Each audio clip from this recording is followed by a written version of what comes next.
तो जय हिंद दोस्तों, स्वागत है हमारे YouTube channel Ajay Prajapati electrical classes में। मैं लेके आया हूँ आपके लिए एक और नया टॉपिक, इंडक्टर। प्रेरक होता क्या है। यदि आप कोई भी इलेक्ट्रिकल रिलेटेड गवर्नमेंट एग्जाम की तैयारी कर रहे हैं, जैसे ITI TO की कर रहे हो, या मध्य प्रदेश बिजली विभाग की कोई तैयारी कर रहे हो, या टेक्निकल हेल्पर की कर रहे हो, या हरियाणा लाइनमैन की कर रहे हो, तो आप हमारे YouTube से निःशुल्क तैयारी कर सकते हो। तो अभी तक आपने हमारे चैनल को सब्सक्राइब नहीं किया है तो सब्सक्राइब कर लीजिए और बेल आइकन के लिए प्रेस कर लीजिए, क्योंकि हम हर रोज 10 बजे आपको एक नई वीडियो के साथ मिलते हैं। तो अब हम पढ़ने जा रहे हैं हमारा टॉपिक इंडक्टर। इंडक्टर दोस्तों होता क्या है, जिसका एक नाम होता है चोक और हिंदी में बोलते हैं प्रेरक। अब ये होता क्या है, पहले तो ये दिखता कैसे है, तो मैं आपको बता दूं कि ये जो दिखता है ये इस तरह से दिखता है। यानी इस कुंडली को इस तरह से, यानी कॉपर के वायर को इस तरह से लपेट कर जो बनाया जाता है उसी को हम क्या बोलते हैं, इंडक्टर या चोक बोलते हैं। अब ये काम क्या करता है, जब किसी कुंडली में विद्युत धारा का प्रवाह कराया जाए और उसमें धारा का परिवर्तन का वो विरोध करने लगे, तो उसी युक्ति को हम क्या बोलते हैं, इंडक्टर। यानी आपने कोई तार लिया, उस तार को लपेट दिया और यदि उसमें करंट दिया, तो करंट फ्लो होने पे करंट में जो बार बार बदलाव आ रहा है, चेंजेस आ रहा है, उसका जो विरोध करता है उसको हम क्या बोलते हैं, प्रेरक। उस युक्ति को हम क्या बोलते हैं, प्रेरक। और जिस गुण के कारण ये बार बार करंट में बदलाव आ रहा है उसी को हम बोलते हैं प्रेरकत्व। यानी इंडक्टेंस कैसे बोलते हैं, तो करंट में बार बार जो परिवर्तन आता है उसको हम इंडक्टेंस कहते हैं। और जो युक्ति होती है जो बनी है, जिसको मान लो आपने कॉपर के वायर को ऐसा लपेट के बना दिया, तो ये हमारा इंडक्टर कहलाता है। तो आपको दिख रहा होगा किस प्रकार से इंडक्टर होता है। और इसकी चिन्ह की बात करें, यानी इसको किस तरह से, तो ये जो आप कोयल के रूप में बनाते हैं, ये किसका साइन होता है, हमारा इंडक्टर का साइन होता है। अब हमारा इंडक्टर होते कितने प्रकार के हैं, तो हम पढ़ते हैं। तो हमारा जो इंडक्टर है वो इंडक्टर प्रेरक के कितने प्रकार के होते हैं, तो कोर के आधार पर इनको 3 प्रकार में बांटा गया है। पहला होता है एयर कोर, दूसरा होता है फेराइट कोर और तीसरा होता है लोहा कोर। जो क्रोड होता है ना, कोर के ऊपर कौन कौन से बने हुए हैं, तो सबसे पहला हमारा होता है एयर कोर। तो हम एयर कोर की बात करते हैं। एयर कोर होता क्या है, एयर कोर जिसे हम वायु कोर युक्त या एयर कोर टाइप भी कहते हैं। इस प्रकार की चोक में कोई क्रोड का उपयोग नहीं किया जाता है, वह केवल एक कुंडी के रूप में होती है और इसका उपयोग इलेक्ट्रॉनिक सर्किट में किया जाता है। यानी क्या होता है, आपको पहले तो मैं बता दूं एयर कोर दिखता कैसा, ये इस टाइप से दिखता है। यानी आपने वायर को लपेटा पर बीच में कोई भी सपोर्ट नहीं लिया, केवल इसको लपेट दिया, तो इस तरह की कोर को हम क्या बोलते हैं, एयर कोर। तो एयर कोर कहां पर यूज किया जाता है, तो इसका उपयोग इलेक्ट्रॉनिक सर्किट में किया जाता है। तो आपको समझ में आया होगा कि ऐसा चौक जिसमें कोई कोर नहीं होती, बीच में कोई कोर नहीं होती है ना, खाली भाग होता है और वायर को सिर्फ एक कुंडली बना के ऐसा रखा जाता है, तो इसी को हम क्या कहते हैं, एयर कोर। दूसरा होता है हमारा फेराइट कोर। तो फेराइट कोर क्या होता है, इस प्रकार की चौक में लोहा और कार्बन, यानी लोहा और कार्बन के चूर्ण से निर्मित कोर होती है। तो फेराइट कोर किससे मिलकर बनी होती है, जो ट्रांसफार्मर की कोर बनी होती है वो फेराइट की ही बनी होती है। ट्रांसफार्मर की जो पत्तियां होती है वो फेराइट कोर की बनी होती है, तो वो लोहा और कार्बन से निर्मित होती है, वही क्या कहलाती है, फेराइट कोर। इसका उपयोग काय में करते हैं, रेडियो रिसीवर और ट्रांसमीटर में किया जाता है। इस कोर में प्रेरक तत्व का मान कुछ सीमा तक हम बदल सकते हैं, यानी इसका मान हम कुछ सीमा तक हम क्या कर सकते हैं, बदल सकते हैं। तब ये होती कैसी है, तो ये देखो आपको दिख रहा होगा, इस तरह के कोर को हम कौन सी कोर कहते हैं, फेराइट कोर। यानी इस पे जो ये है, जो ये दिख रहा है आपको, ये वाला भाग बीच वाला, तो ये किससे मिलके बना है, फेराइट कोर से मिलके बना है, जिसमें लोहा है क्या है, हमारा कार्बन से मिलके बना हुआ है। तो आपको क्लियर होगा कि फेराइट कोर होता किससे। आप नोट करते जाइए। यदि आपको हमारी वीडियो पसंद आई है तो वीडियो को लाइक कर दीजिए और चैनल को भी सब्सक्राइब कर लीजिए। अगला है हमारा कि कौन सा है, लोहा क्रोड युक्त आयरन कोर। अब ये क्या होता है, इस प्रकार की चौक को नर्म लोहे की कोर का प्रयोग किया जाता है, यानी नॉर्म लोहे की कोर का प्रयोग करा जाता है, जिसके प्रयोग से चौक का प्रेरक तत्व का मान हम क्या कर सकते हैं, यानी इंडक्टेंस का मान हम क्या करते हैं, बढ़ा सकते हैं। इसका उपयोग कहाँ का होता है, तो हमारा जो फ्लोरोसेंट ट्यूब होती है उसमें किया जाता है, सोडियम वेपर लैंप में किया जाता है। इसमें क्यों किया जाता है सर, तो इंपीडेंस को बढ़ाने के, इंपीडेंस को बढ़ाकर हाई वोल्टेज को जनरेट करने के लिए हम कौन सा यूज करते हैं, कौन सा कोर यूज करते हैं, आयरन कोर। यानी ये हमारा इसरो के एग्जाम में आया था कि आयरन कोर का उपयोग कहां पर होता है, तो किस कौन सा लैंप में होता है, फ्लोरोसेंट ट्यूब में, क्या, इंपीडेंस को बढ़ाने के लिए। इसके अतिरिक्त लोहा कोर जो होती है उस चौक का उपयोग रेक्टिफायर के फिल्टर के रूप में भी किया जाता है। जो हमारा रेक्टिफायर सर्किट होता है, यानी जो एसी को डीसी, जो हमारे जितने भी चार्जर होते हैं, एडॉप्टर बोलते हैं हम जिसको, तो उसमें जो चौक आपने देखा होगा, इस तरह से चौक आप कोई आपके मोबाइल चार्जर होते हैं या टीवी के एडॉप्टर होते हैं, उन सभी में इस तरह की चौक लगी रहती है। तो वो क्या करती है, रेक्टिफायर के फिल्टर को सर्किट में एसी के पल्सरेशन को दूर करती है। यानी जो एसी है ना, हमारे एसी में इस तरह से चलती है और डीसी हमारी किस तरह से आती है, इस तरह से। जो रेक्टिफायर होता है, तो एसी में कुछ, डीसी में जाने के कारण कुछ गुण एसी के भी रह जाते हैं, तो उस गुण को दूर करने का काम भी कौन करता है, हमारा लोहा आयरन कोर टाइप करता है। तो आपको समझ में आया होगा कि ये कोर किस प्रकार से होती है, किस किस में यूज करते हैं। तो हमारे जहां पर भी एसी से डीसी कर रहे हैं, जैसे हमारा चार्जर हो गया, ठीक है, हमारा ट्यूबलाइट, जो आपने देखा होगा आजकल एलईडी ट्यूबलाइट आ रहे हैं, तो उसमें भी जो इलेक्ट्रॉनिक चौक रहते हैं तो वो एसी को डीसी में कर रहे हैं, तो वहां पर जो उसके अंदर कोर है वो कोर भी कौन सी होगी, हमारा आयरन कोर होगी। तो आपको क्लियर हुआ होगा। अगला होता है इंडक्टेंस। प्रेरक तत्व किसे कहते हैं, तो एसी सर्किट का वह गुण जिसके कारण विद्युत धारा का मान में होने वाले परिवर्तन का क्या करता है, विरोध करता है। जिसके अंदर भी ये गुण है वो क्या कहलाता है, प्रेरक तत्व कहलाता है। जैसे मैंने बोला कि आपने एक कोईल लपेट दी, इस कोईल को लपेट दी, ये कॉपर या एल्यूमिनियम किसी की कोईल है, आपने लपेट दी, पर इसमें जो करंट में हो रहा है बार बार चेंजेस, जो ये विरोध करता है, जो इसके अंदर ये गुण है कि जो करंट में बार बार जो परिवर्तन हो रहा है ना, जो इसका विरोध करेगा, वो गुण क्या कहलाएगा, हमारा इंडक्टेंस कहलाएगा। अब इसको याद रखना, जो इंडक्टेंस का प्रतीक होता है एल होता है, यानी मैंने यदि कहीं पे लिख दिया L1 L2 या एल लिख दिया, यानी ये किसका प्रतीक चिन्ह है, इंडक्टेंस का चिन्ह है। अब इसका मात्रक क्या होता है, तो इसका मात्रक होता है हेनरी। आपको याद रखना, नोट कर लेना कि इंडक्टेंस का मात्रक क्या होता है, हेनरी। यदि किसी कुंडली में 1 एम्पियर प्रति सेकंड की दर से करंट दिया जाए तो उसमें परिवर्तन से 1 वोल्ट का विभव पैदा होता है। यदि आपने किस कोईल है, किस कोईल में 1 एम्पियर करंट दिया और 1 सेकंड तक दिया, और उसमें क्या कितना चेंज होगा, करंट के बार बार चेंजेस होने से क्या होगा, हमारा 1 वोल्टेज का वोल्टेज 1 वोल्ट ईएमएफ पैदा होगा। इस कुंडली का क्या कहलाता है, एक प्रेरक तत्व 1 हेनरी होगा। क्लियर है आप सभी को। तो इसका सूत्र जो होता है, किसी कुंडली में प्रेरक तत्व का सूत्र निम्नलिखित से ज्ञात किया जाता है। एग्जाम में आता ही आता है, तो आपको नोट करके रखना है। आप उतार लीजिए इसको, तो आपको दिख रहा होगा, आप कुछ करके भी उतार सकते हो इसको। अब इसका सूत्र जो होता है, तो एल बराबर क्या होता है, एल यानी हमारा इंडक्टर होता है, एन क्या होता है, लपेटे गए तारों की संख्या, यानी मैंने कोई तार है, मैंने 10 तार लिए, तो कितने तार लपेटे गए, तो ये बताता हमारा लपेटे गए तारों की संख्या। तो एन क्या बता रहा है, लपेटे गए तारों की संख्या। डी यानी फ्लक्स में परिवर्तन, यदि इसमें जब करंट देंगे तो इसके चारों ओर चुंबकीय क्षेत्र बनेगा। चुंबकीय क्षेत्र यानी क्या बनेगी, फ्लक्स। क्या बनेगी, फ्लक्स। और फ्लक्स में परिवर्तन किसके अकॉर्डिंग, टाइम के अकॉर्डिंग परिवर्तन। तो आपको क्लियर है, एल क्या होता है, हेनरी, प्रेरक तत्व होता है जिसको हम हेनरी में नापते हैं। कुंडली में गुजरने वाली विद्युत धारा एम्पियर, यानी जो होता है करंट की फ्लक्स, यानी वही अब करंट जब गुजारेंगे तो क्या होगा, इसमें फ्लक्स में परिवर्तन होगा। एन क्या होता है, टर्न की संख्या। चुंबकीय फ्लक्स को हम काय में नापते हैं, वेबर में। काय में नापते हैं, वेबर में। तो आपको तो क्लियर हुआ होगा। अब हम अगला टॉपिक पढ़ते हैं। तो सेल्फ इंडक्शन क्या होता है, सेल्फ इंडक्टेंस क्या होता है।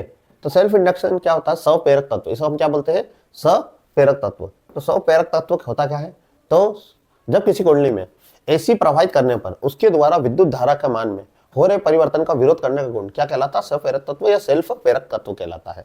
यदि यानी कोई कुंडली में आपने एसी करंट फ्लो करा और उस कुंडली में है करंट के में होने वाले परिवर्तन का वो विरोध करे, ऐसा किसी के अंदर गुण है, तो वो कुंडली क्या कहलाती है, उस कुंडली का गुण क्या कहलाता है, सेल्फ इंडक्टेंस। जो हमारा ऑटो ट्रांसफार्मर है वो इसी पे काम करता है, सेल्फ इंडक्टेंस पे। तो इसमें क्या हुआ, हमने एक बैटरी लगा दी है, यानी हमने इस पर करंट दे रखा है और इस पर हमने क्या लगाई, कुंडली। अब इसमें क्या होगा, ये क्या बन रही है, मैग्नेटिक फील्ड बन रही है। अब इसी में जो मैग्नेटिक फील्ड के कारण, यानी खुद करंट का क्या कर रही है, विरोध कर रही है, इसी को गुण को हम क्या बोलते हैं, स्वप्रेरक तत्व। अब इसका फार्मूला क्या होता है, एग्जाम में ये पूछता जाता है कि भाई किस तरह से इसका फार्मूला आता है। तो हमने लपेटे गए तारों की संख्या, उत्पन्न हुई फ्लक्स समानुपाती करंट की, क्योंकि आपने उसमें करंट दिया, करंट देने के कारण ही उसमें क्या बनेगी, चुंबकीय फ्लक्स बनेगी। जैसे इसमें क्या दिया आपने, यहाँ पर आपने करंट दिया, ये कॉइल है, इसमें आपने करंट दिया, करंट जाने के कारण ही इसके चारों क्या बनी, फ्लक्स। ये दिख रहा है आपको, मैग्नेटिक फ्लक्स बनी है, चुंबकीय फ्लक्स बनी है। तो करंट किसके समानुपाती होता है, टर्न और किसके, फ्लक्स के। ठीक है, ये समझ में आएगा। हम समानुपाती का चिन्ह हटाया तो यहाँ लगा एल, एल यानी क्या है, इंडक्टर। अब हमको इंडक्टर निकालना है तो इसको यही रखा हमने एल, और आई कहां पहुंच गया, नीचे। कहां पहुंच गया, एन फ्लक्स बराबर एल आई, और निकालना मेरे को एल है, तो ये आई कहां पहुंच गया, नीचे। तो ये इसका इंडक्टर का सूत्र हो गया। तो एक एग्जाम में आते हैं कि इंडक्टर का सूत्र कौन कौन किस प्रकार से होते हैं, एग्जाम में पूछता है क्योंकि ऐसा यूनिट क्या होती है। एन को अपन टर्न होता है, उनको हम एन क्या बोलते हैं, टर्न। फ्लक्स को काय में नापते हैं हम, वेबर में। काय में नापते हैं, वेबर। और आई को हम क्या नापते हैं, एम्पियर में। तो इसकी ऐसा यूनिट क्या हो जाएगी, टर्न वेबर प्रति एम्पियर। तो पूछे एग्जाम में आता है कि इनमें से इंडक्टर की ऐसा यूनिट क्या है, तो टर्न वेबर एम्पियर। क्लियर है, आपको समझ में आया होगा। जो सेल्फ इंडक्शन है हमारा, वो सेल्फ इंडक्शन को दो पार्ट में होता है, यानी दो कॉइल में होता है। एक तो लॉन्ग कॉइल यानी एक लंबी कॉइल है जिसको हम बोलते हैं सोलेनोइड कॉइल, और एक तो हमारी गोल कॉइल। तो दोनों में किस प्रकार से सेल्फ इंडक्शन उत्पन्न होता है एग्जाम में आता है। लास्ट टाइम 2016 में जब ITI TU हुई थी ये, तो उसमें मुझे याद है कि मैंने उसका क्वेश्चन पेपर देखा था, तो उन्होंने बोला था कि सोलेनोइड कॉइल की लंबाई में परिवर्तन करने से क्या मैग्नेटिक सेल्फ इंडक्शन में कुछ चेंजेस होगा। तो आपको इसको ध्यान से समझना है, दोनों को एग्जाम में क्वेश्चन आते ही आते हैं। तो ये हमारा क्या है, इंडक्टर है, यानी एक तरह से सेल्फ इंडक्शन का हम गुण पढ़ रहे हैं किसमें, सोलेनोइड कॉइल में। तो आपको पता है कि यदि किसी कॉइल में मैं करंट दूंगा जब भी उसमें क्या बनेगा, मैग्नेटिक फील्ड बनेगी। यानी जब तक करंट दूंगा इसमें क्या नहीं बनेगी, मैग्नेटिक फील्ड। क्योंकि आपको पता है कि जो कुंडली होता है उसका काम क्या होता है, करंट में होने वाले परिवर्तन का विरोध। तो जब तक इसमें करंट दूंगा ही नहीं तो इसमें विरोध कैसे होगा। तो दूसरा, अब करंट में जो विरोध होगा वो किसके अकॉर्डिंग होगा, तो हमने पढ़ा था सर कि विद्युत वाहक बल, इसमें जो करंट का जो विरोध होगा, यानी इसमें जो विरोध होगा ना, तो विरोध के कारण EMF वोल्टेज उत्पन्न होता है। जो करंट में विरोध होता है उसी कारण क्या उत्पन्न होता है, वोल्टेज उत्पन्न होता है। तो अब हम इसका सूत्र है, तो इसका सूत्र जो है वो क्या है, L mu 0 N square A upon L। आपको लिख लेना है कि यदि कोई सोलेनोइड कॉइल है, उस सोलेनोइड कॉइल में इंडक्टर किस सेल्फ इंडक्शन किस प्रकार, तो mu 0 N square upon A upon L। ये L क्या बताता है, प्रेरक तत्व बताता है। इसका मतलब प्रेरक तत्व, 100 प्रेरक तत्व यानी सेल्फ इंडक्शन। ये L क्या बताता है कि कॉइल की लंबाई कितनी है, यदि ये कॉइल इतनी लंबी है या ये कॉइल कितनी, और मैंने जैसे बोल दिया कितनी लंबी है, तो ये L ये बताता। क्लियर है आपको। और A का मतलब इसका एरिया कितना है, और N का मतलब होता है लपेटे गए तारों की संख्या, और म्यू 0 का होता, तो मैं आगे आपको पूरा डिस्क्राइब कर रहा हूं, आपको यह पहले देख लेना है। और म्यू 0 होता परमेबिलिटी, चुंबकशीलता। क्या होता है, चुंबकशीलता, कि उसमें कौन सा पदार्थ आपने लिया गया है। आपने मान लीजिए आपने थोड़ी देर के लिए एक ने एल्यूमिनियम का तार लपेट दिया, एक ने कॉपर का लपेट दिया, एक ने चांदी का लपेट दिया, तो भाई तीनों में तो कहीं ना कहीं मैग्नेट अलग अलग बनेगा। फिर इस हिसाब से किसी ने स्टील का तार लपेट दिया, तो कहीं ना कहीं तो करंट देने पे तीनों में, क्योंकि सभी को हमने पढ़ा अभी तक, तीनों के रेजिस्टेंस क्या होते हैं, रेजिस्टिविटी क्या होती है, अलग अलग होती है। तो रेजिस्टेंस यानी प्रतिरोध का गुण भी तीनों में अलग अलग है, तो कहीं ना कहीं तीनों में चुंबक के गुण भी क्या होंगे, अलग अलग होंगे। तो म्यू 0 बताता है चुंबकशीलता कि कौन सा पदार्थ आपने लिया गया है। तो आपको समझ में आया होगा ये फार्मूला, आप इसको नोट कर लीजिए कि लंबाई बढ़ाने पे क्या प्रेरक तत्व क्या होगा, तो कम होगा। एरिया बढ़ाने पे प्रेरक तत्व क्या होगा, तो आपको दिख रहा फार्मूले में, यह फार्मूला हमारे पास लिखा है कि एरिया यदि आप बढ़ाते हो, एरिया बढ़ाते यदि मैंने बोल दीजिए एक कॉइल, छोटी कॉइल बनी है, इस टाइप से एक कॉइल है और इस पे तार लपेटे गए, और एक कॉइल इतनी बड़ी है यानी इतनी मोटी है, तो इसका एरिया बढ़ाने पे प्रेरक तत्व भी क्या होगा, बढ़ेगा। क्लियर है आपको। तो यही ITI TU में क्वेश्चन आया था, मैंने एक लंबाई को 5 गुना कर दिया तो उसमें प्रेरक तत्वों में क्या फर्क पड़ेगा, तो इसमें क्या हो जाएगा, प्रेरक तत्व कम हो जाएगा। क्लियर है आपको। अब हम बोलते हैं टोरोइड कॉइल, जिसे हम बोलते हैं हम क्या, गोल कॉइल में किस प्रकार से हमारा प्रेरक तत्व बनता है। तो ये एक मान लीजिए गोल कॉइल है, इसका सूत्र क्या होता है, L यानी वही प्रेरक तत्व दर्शाता है, 100 प्रेरक तत्व। म्यू 0 क्या बताता है, परमेबिलिटी, जिसको बोलते हैं हम चुंबकशीलता, कि एयर के हवा के माध्यम में इसकी चुंबकशीलता कितनी होगी। N स्क्वायर यानी लपेटे गए तारों की संख्या, A का मतलब होता है क्षेत्रफल, इसका एरिया कितना है। अब ये गोल है तो आपको समझ में आ रहा होगा कि ये किसका रूप ले रहा है, एक वृत्त, वृत्त समझते हो, सर्कल, और सर्कल का एरिया क्या होता है 2 पाई, जो परिधि होती है ना, जिसको हम पूरा डायमीटर, पूरा परिधि जो होती है वो कितना होता है 2 पाई स्क्वायर। तो यहाँ पर हमारा आ जाएगा 2 पाई स्क्वायर। तो इसको ध्यान रखना कि एक सेल्फ इंडक्शन, एक टोरॉइड कॉइल में या जो गोल कॉइल होती है उसमें क्या होता है, नीचे क्या आ जाता है 2 पाई R, क्योंकि इसकी लंबाई नहीं होती, इसकी परिधि होती है। क्लियर है सभी को। अब हम अगला पढ़ते हैं। तो ये बात आपको क्लियर हुई होगी किस प्रकार से इसमें सेल्फ इंडक्शन पढ़ते हैं। अब होता है 100 प्रेरक तत्व। तो 100 प्रेरक तत्वों में क्या होता है, तो मैं और आपके आगे बता देता हूं। किसी प्रेरण के कारण कुंडली में एक विद्युत वाहक बल प्रेरित होता है। इसमें आरोपित विद्युत वाहक बल के विपरीत दिशा में कार्यरत करता है। इसी कारण इससे हम क्या बोलते हैं, बैक ईएमएफ। बैक ईएमएफ क्या होता है, तो हम जब कुंडली को लपेटते हैं, कुंडली में जब करंट देते हैं, तो उसमें बैक, जब हम वोल्टेज प्रेरित करते हैं, मान लीजिए वोल्टेज दिया, तो वोल्टेज जो हमने दिया उसके आरोपित भी एक वोल्टेज उत्पन्न होता है। यानी हम इस कुंडली में जब हमने बैटरी में से 9 वोल्ट दिया, तो इसी के 9 वोल्ट के विपरीत भी एक वोल्टेज उत्पन्न होगा। अब ये एक दूसरे के कैसे होंगे, इनकी दोनों वोल्टेज की दिशा कैसी होगी, एक दूसरे के विपरीत होगी, और इसी को हम क्या बोलेंगे, बैक ईएमएफ। एग्जाम में हम मोटर जनरेटर में बहुत काम आता है ये, तो इसको ध्यान रख लीजिए बैक ईएमएफ होता क्या है। अब अभी आपने बोला तो ये किसके कारण वोल्टेज उत्पन्न हुआ, बैक ईएमएफ, तो ये हुआ हमारे कुंडली के कारण। तो हमने कुंडली, जिसको हम बोलते हैं किसको, इंडक्टर, क्या बोलते हैं, इंडक्टर। इंडक्टर का मतलब हो गया एल। और किसके परिवर्तन, तो कुंडली किसका परिवर्तन करती है, करंट में होने वाले परिवर्तन का क्या करती है, विरोध। तो डी बाय dt। क्लियर है सभी को। तो यही होता है हमारा किसका, एक और सूत्र प्रेरक तत्व का। अब एग्जाम में कभी कभी ये सूत्र पूछ लेते हैं कि भाई अब इसको इंडक्टर निकालना है। सर ये माइनस क्या लगा है? ये लेंज का नियम बताता है। लेंज का नियम होता है, मैं आपको आगे पढ़ाऊंगा, वो बताता है माइनस साइन, तो आपको क्लियर रखना है। तो ये हो गया हमारा एल, और डी बाई डी टी कहाँ चला गया? नीचे, तो E D into D T. अब डी टी ऊपर चला गया, नीचे था तो कहां से आ गया? ऊपर। यानी क्लियर हो रहा ना कि एक बार और समझाऊं? मैं एक बार और बता देता हूं। देखो ये पूरा फार्मूला है, ये डी आई नीचे आ गया, पूरा डी आई डी टी क्या आ गया? नीचे आ गया। ये इधर से ये यहां आ गया, ठीक है। तो ए अपॉन डी आई ये डी टी, ठीक है। और यहां पर क्या चल रहा है? L, inductor. अब ये पहले, दूसरे, तीसरे नंबर का यदि थोड़ा सा मेथ्स आपको क्लियर हो तो कहां पर आ जाता है? तीसरे नंबर की कोई भी चीज कहां पर आ जाती है? पहले नंबर पे। तो ये हो जाएगा फार्मूला आपका E बराबर, आपको दिख रहा होगा, E बराबर E बराबर E into D T upon D I equal L. अब सर ये क्या बन गया? तो यही होता है इंडक्टर का सूत्र। तो इंडक्टर का सूत्र इसको याद रख लेना कि E into D T upon D I. अब इंडक्टर, इसमें E का मतलब होता है वोल्ट, डी टी का मतलब होता है सेकेंड, और I का मतलब एम्पियर। तो इसकी एक और यूनिट क्या हो जाएगी? वोल्ट समय, यानी वोल्ट सेकेंड बटे एम्पियर। ये टेक्निकल हेल्पर राजस्थान में क्वेश्चन आया था कि हमारी, आप लिख लीजिए, मैं साइड में हट जाता हूं, कि जो हमारा 100 प्रेरक तत्व होता है उसमें से ये इनमें से कौन सी यूनिट है? तो वोल्ट इंटू सेकेंड पर एम्पियर। ये कैसे आ गया मैंने बता भी दिया, यहां पे लिखा भी है आपने कि ऐसा यूनिट वेबर एम्पियर या वोल्ट सेकेंड एम्पियर होती है। तो आपको क्लियर हुआ होगा किस तरह से ये है। अगला हमारा टॉपिक है कि अननोन पेरेंट, जिसे हम इंग्लिश में बोलते हैं म्यूचुअल इंडक्शन। म्यूचुअल इंडक्शन होता क्या है? तो मैं पहले बता दूं, आप नोट कर लीजिए कि जो ट्रांसफार्मर है जिसको हम बोलते हैं डीपी, डिस्ट्रीब्यूशन पावर, तो जो डीपी होती है, जो ट्रांसफार्मर होता है, वो म्यूचुअल इंडक्शन के प्रिंसिपल पे काम करता है। अब ये बात तो आपको पूरी क्लियर हो गई कि जो ट्रांसफार्मर आप देखते हो, डीपी देखते हो, किस प्रिंसिपल पे काम करता है? Mutual induction.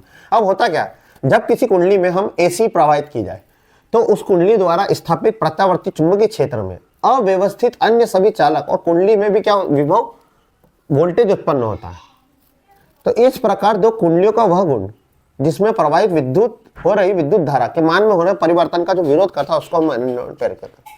सीधी सी बात आपको समझना है कि दो कोइल है, दो कोइल एक दूसरे बनी हुई है पर एक दूसरे से जुड़ी नहीं है, विद्युत रूप से जुड़ी नहीं है, यानी ये वायर विद्युत से रूप से कनेक्टेड नहीं है। दो कोइल को जब हम पास में रखते हैं तो उन दो कोइल में जब करंट, जब उसमें से एक कोइल में हमने करंट दिया, उस करंट देने पे दूसरी कोइल में भी क्या हो रहा है? इसमें करंट में परिवर्तन होने के कारण इसमें दूसरे में भी क्या हो रहा है? फ्लक्स, चुंबकीय फ्लक्स उत्पन्न हो रहा है। तो इस तरह के दो कोइल को हमने तो आस-पास में रखा, जो चुंबकीय परिवर्तन हो रहा है, तो वही क्या कहलाता? वो गुण क्या कहलाता? अन्योन्य प्रेरण। तो जब मैंने देखा आपको ये कोइल रखी पर ये एक दूसरे से टच नहीं है, यानी इनमें वायर टच नहीं, ये वायर तो ऐसे निकले हुए और ये वायर ऐसे निकले हुए, तो इनमें करंट कैसा बन रहा है? तो इनमें किसके कारण हो रहा है? अन्योन्य प्रेरण के कारण। इसमें करंट देने पे इसमें चुंबकीय फ्लक्स बनी और ये फ्लक्स चारों तरफ बनी और इसके अंदर भी फ्लक्स आई, चुंबक आया, चुंबक के गुण, और चुंबक ने आपस में क्या बनाया? इसमें वोल्टेज। तो बस यही हुआ कि दो कुंडली का वह गुण जिसमें हम विद्युत धारा प्रवाहित करें और उनके मान में क्या हो? परिवर्तन का विरोध करें, कि बार बार जो परिवर्तन हो रहा है ना उसका विरोध हो रहा है, वही गुण क्या कहलाता है? अन्योन्य प्रेरण। याद रखना 100 प्रेरक तत्व एक कुंडली में लगता है और अन्योन्य प्रेरण कितने में लगता है? 2। और इसीलिए बोलते हैं हम ट्रांसफार्मर कौन से प्रिंसिपल पे काम करता है? तो अन्योन्य प्रेरण के प्रिंसिपल पे काम करता है। अब इसका सूत्र है, मैं बता देता हूं इसका सूत्र, ये नीचे लिखा है जो थोड़ा सा गलत है, प्रिंटिंग गलत हो गई है। तो ए होता है L1 इंटू L2, यानी रूट। एम क्या होता है? म्यूचुअल इंडक्शन, अन्योन्य प्रेरण। एल क्या होता है? पहली कुंडली में लपेटे प्रेरक तत्व, दूसरी कुंडली का प्रेरक तत्व। तो सब म्यूचुअल इंडक्शन भी काय में नापते हैं? हेनरी में। प्रेरक तत्व भी काय में नापते हैं? हेनरी में। L2 भी काय में नापते हैं? हेनरी में। क्लियर है आपको? तो ये हमने क्लियर है आपको। अगला हमारा है कपलिंग फैक्टर। कपलिंग फैक्टर होता क्या है? जिसको बोलते हैं युग्मक गुणांक। तो कुंडलियों के युग्मक गुणांक को कैसे प्रदर्शित करते हैं? युग्मक की मान दो कोइल जिसमें 100 प्रेरक तत्व L1 और L2 है और उसमें अन्योन्य प्रेरण म्यूचुअल इंडक्शन M1 है, यानी दो कोइल है, यदि म्यूचुअल इंडक्शन M है वो समानुपाती होता है किसके? दो कुंडलियों के 100 प्रेरक तत्वों के। और यहां पर जो हम समानुपाती का चिन्ह हटाते हैं तो दो कोइल के बीच जो लगाव होता है, जो युग्मक होता है, उसी को हम क्या बोलते हैं? हम कपलिंग फैक्टर। और इसको हम कैसे दर्शाते, के से, आपको दिख रहा होगा के से। तो के की वैल्यू निकालने के लिए हमने कुछ नहीं करा, हम L1 L2 को नीचे लिया है और ये काय की बन गई के की वैल्यू। एग्जाम में क्वेश्चन आता है कि के की वैल्यू, कपलिंग फैक्टर की वैल्यू कितने से कितने तक होती है, तो इसको याद रखना है, आपको नोट कर लीजिए। आपको वीडियो पसंद आ रही तो वीडियो को लाइक कर दीजिए। तो कुंडली के लिए के का मान सदैव कितना होना चाहिए, 1 से कम होना चाहिए। कोई भी कॉइल के लिए के का मान हमेशा 1 से कम होना चाहिए। यदि कोई आदर्श ट्रांसफार्मर है, परमाणु का मतलब होता है ट्रांसफार्मर, कोई आइडियल ट्रांसफार्मर है तो उसमें कपलिंग फैक्टर का मान इकाई होता है, यानी कोई आइडियल है जिसमें कोई लॉस ही नहीं होता, कोई हानि नहीं होगी, तो वो ट्रांसफार्मर का कपलिंग फैक्टर का मान कितना होता है, एक ये नोट कर लीजिए। और हमेशा किसी भी कुंडली को हम बना रहे हैं तो उसका कपलिंग फैक्टर का मान कितना होना चाहिए, 1 से कम होना चाहिए। जब किसी कुंडली में एक कुंडली दूसरी कुंडली से कितनी फ्लक्स से कनेक्टेड है, कितनी उसमें फ्लक्स जा रही है, वो कितनी चुंबकीय गुण जा रहे हैं, वो बताता है कपलिंग फैक्टर, के बताता है। क्लियर है आपको? तो आपको क्लियर हो गया होगा। अब यदि कोई प्रायोगिक परिणामित्र यानी ट्रांसफार्मर है, कोई प्रैक्टिकल ट्रांसफार्मर है, तो उसका कपलिंग फैक्टर 1 से क्या होना चाहिए, कम होना चाहिए। ये नोट कर लिए, एग्जाम में आता है। यदि कोई आदर्श ट्रांसफार्मर आइडियल है, आइडियल का मतलब यहाँ उसमें कोई हानि नहीं होती है, 100 रुपए दे रहे हो, 100 वोल्टेज दे रहे हो, तो आउटपुट में भी कितना दे रहा है, 100।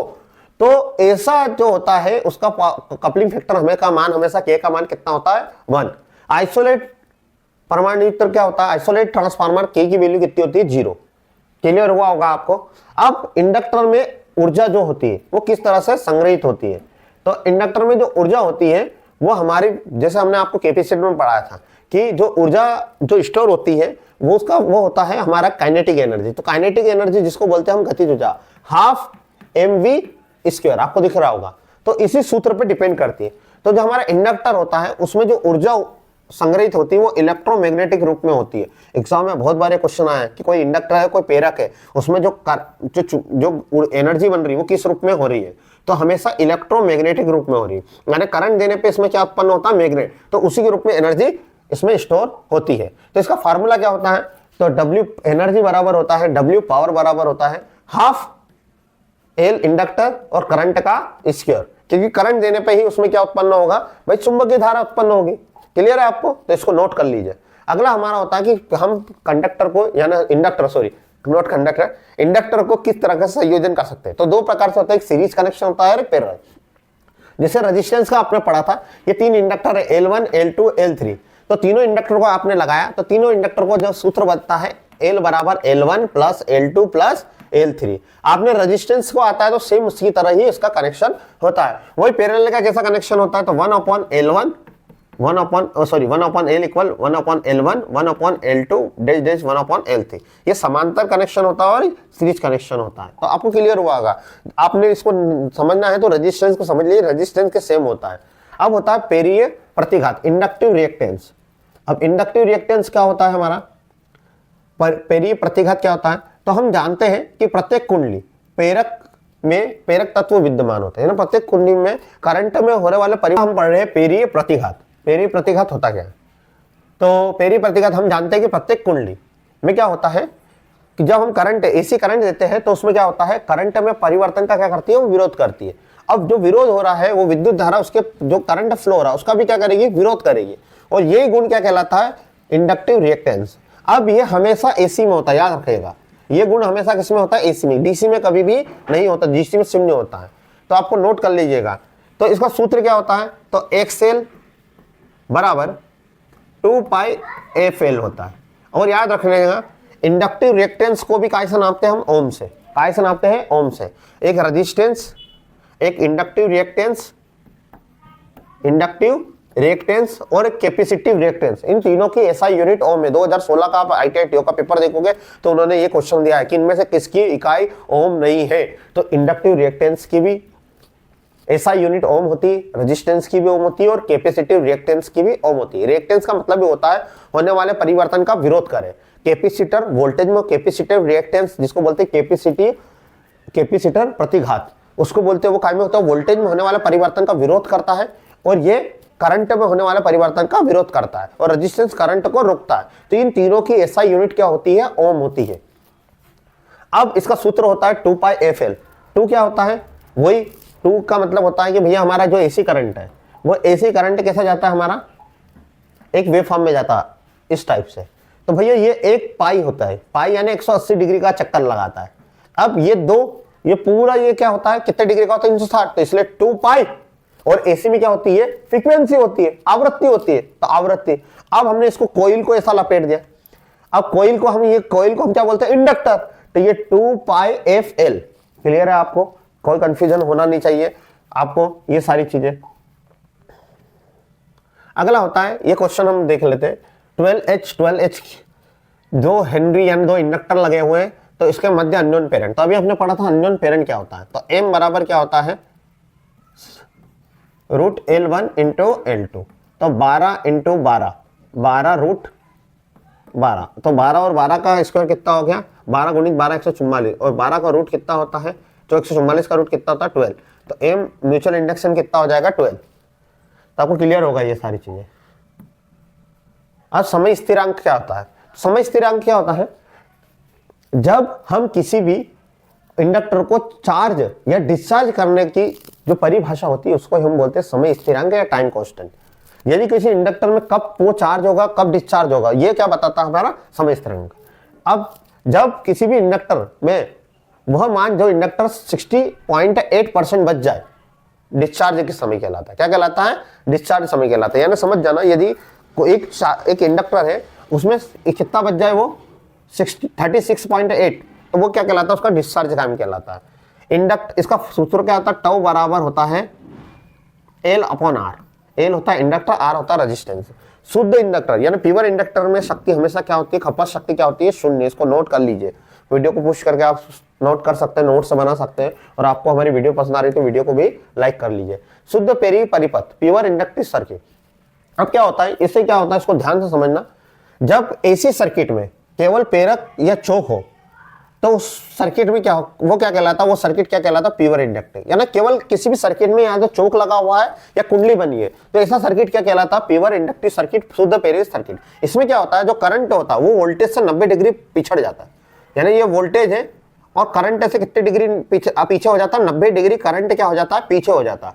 अब पीछे होने के कारण ये, इसको कहते हैं हम लेगिंग, पश्च, हिंदी में कहते हैं पश्चगामी और इंग्लिश में कहते हैं लेग होना, पीछे होना। जैसे ये दिख रही है हमारा एसी करंट है, एसी करंट में 2 चीज चल रही है, यानी करंट वोल्टेज भी चल रहा है और करंट भी चल रहा है। तो करंट आपको दिख रहा होगा, ये क्या हो गया, जो वोल्टेज है वो करंट से पीछे हो गया, क्या हो गया, पीछे हो गया। यानी करंट जो वोल्टेज है देखो ऊपर जा रहा है और ऊपर जा रहा है, करंट उससे नीचे रह रहा है। तो करंट यदि वोल्टेज से पीछे रह जाए तो इस गुण को हम बोलते हैं शुद्ध प्रेरक सर्किट, यानी शुद्ध इंडक्टिव सर्किट। अब ये किस कंडीशन में होता है, तो जब विद्युत धारा के पिछड़ने के कारण प्रेरक में होने वाले विरोधी विद्युत भाग बेक ईएमएफ होता है। यदि हम विद्युत धारा दें और उसमें क्या उत्पन्न हो जाए, बेक ईएमएफ, और बेक ईएमएफ के कारण इसमें जो क्रिया होती है उसी कारण जो करंट होता है वो पिछड़ जाता है। अब इसका सूत्र क्या होता है, तो आपको ये क्लियर है कि ये कितने पे हो रहा है। अब ये एक्चुअली इसको एक और डेफिनेशन कि भैया सबसे पहले जो क्या होता है, हमारे शिखर मान पे जो वोल्टेज है पहले हमारे पीक मान पे पहुंच जाता है और करंट बाद में पहुंचता है, तो इसको भी हम बोल सकते हैं प्योर इंडक्टिव सर्किट। अब पावर फैक्टर एग्जाम में आता है कि पावर फैक्टर क्या होता है, शुद्ध इंडक्टिव सर्किट का पावर फैक्टर। तो पावर फैक्टर का सूत्र होता है VI cos थीटा। अब बताओ कितने डिग्री से पीछे होता है, तो ये 90 डिग्री से पीछे हो जाता है। और cos 90 की वैल्यू कितनी होती है, 0। कितना होता है, 0। पूरे 0 में यदि गुण किसी का मल्टीप्लाई करोगे, ये 90 degree cos theta 90 degree, cos theta 90 degree की वैल्यू कितनी होती है, 0। तो पूरे में जब गुणा करोगे तो कितना आएगा, 0। तो याद रखिएगा कि प्योर इंडक्टिव सर्किट यानी शुद्ध प्रेरक इंडक्टिव सर्किट या शुद्ध प्रेरक परिपथ का पावर फैक्टर हमेशा 0 होता है।